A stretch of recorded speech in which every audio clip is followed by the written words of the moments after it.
Last month's storms demonstrate one of the ways climate change is affecting the weather. One nonprofit in Maine has built a first-of-its-kind climate-resilient building model that was put to the test during the powerful storms that rocked Maine's entire coastline. News Center Maine's Sam Olson brings us to an island off the coast of Rockland where the Hurricane Island Center for Science and Leadership is thinking now about a new way to design flood-resilient coastal buildings.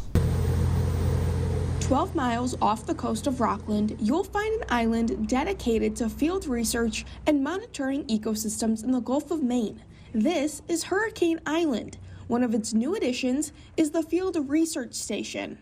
We think about this building as kind of like an audacious concept. An innovative passive house design with a negative carbon footprint, which simply means the amount of carbon it stores is more than what was used to create it.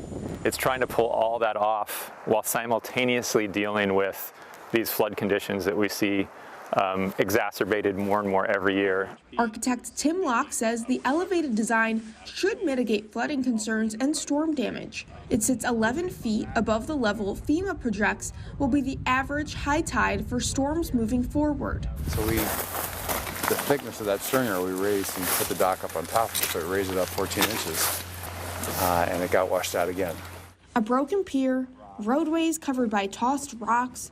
It's all damage, the nonprofit's executive director says they just fixed after a storm last year, which is a common concern for many coastal communities that keep fixing damage from storms time and time again. We need real-life solutions to the climate crisis. We need to figure out strategies to reduce carbon output in the atmosphere. We're going to need to design our buildings and not just along the shoreline, but even inland in the face of bigger storms.